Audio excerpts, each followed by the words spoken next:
CM Chandrababu Delhi పర్యటన ముగిసింది. మోదీ, అమిత్ షాలతో పాటు 5గురు కేంద్ర మంత్రులతో భేటీ అయ్యారు. ఏపీకి సంబంధించిన అంశాలపై కీలకంగా చర్చించారు. అలానే రాష్ట్రానికి రావాల్సిన నిధులనివ్వాలని కేంద్రాన్ని కోరారు. ఇక మరి కాసేపట్లో సీఎల్పీ సమావేశం జరగబోతోంది. సీఎం రేవంత్ రాజ్యసభ అభ్యర్థి సింఘ్వీని పరిచయం చేయబోతున్నారు. తెలంగాణ నుంచి ప్రాతినిధ్యం వహించడం సంతోషమని, రాష్ట్రం తరపున వాదిస్తానని చెప్పారు సింఘ్వీ. ఇక పోలవరం ఫైల్స్ దగ్ధం ఘటనలో దుర్గేష్ ఆగ్రహించారు. అవినీతి ఆనవాళ్లను మాయం చేస్తున్నారని మంత్రి అన్నారు. ఫైళ్లన్నీ కంప్యూటర్లలో ఉంటాయని, ఆఫీసుల్లో చెత్త తగలబెట్టినా విపక్షంపై ఆరోపణలు చేస్తున్నారని అంబటి కౌంటర్ ఇచ్చారు. ఇక తెలంగాణలో మరో 5 రోజులు వర్షాలు కురుస్తాయి. ఈ రోజు 25 జిల్లాలకు ఎల్లో అలర్ట్ జారీ చేశారు. ఈదురుగాలులు వీచే అవకాశం ఉంది. రేపు ఏపీలోని పలు జిల్లాల్లో ఓ మోస్తరు వర్షం పడొచ్చని నిపుణులు చెబుతున్నారు.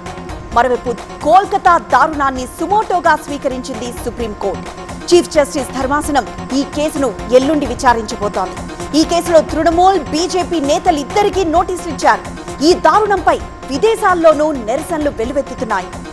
ఇక జార్ఖండ్ మాజీ సీఎం బీజేపీలో చేరతారని ప్రచారమవుతోంది. చంపై సోరెన్ 3 జేఎంఎం ఎమ్మెల్యేలతో కలిసి ఢిల్లీ చేరుకున్నారు. అయితే పార్టీ మార్పుపై చంపై సోరెన్ క్లారిటీ ఇవ్వడం లేదు. వ్యక్తిగత పనులపై ఢిల్లీ వచ్చానని చెబుతున్నారు. ఇక సీఏఏతో శరణార్థులకు న్యాయం జరుగుతుందన్నారు అమిత్ షా. శరణార్థులకు కాంగ్రెస్ అన్యాయం చేసిందన్నారు. చొరబాటుదారులకు కాంగ్రెస్ పౌరసత్వం ఇచ్చిందన్నారు. బంగ్లాదేశ్ లో హిందువుల శాతం చాలా తగ్గిపోయిందని చెప్పారు ఆయన.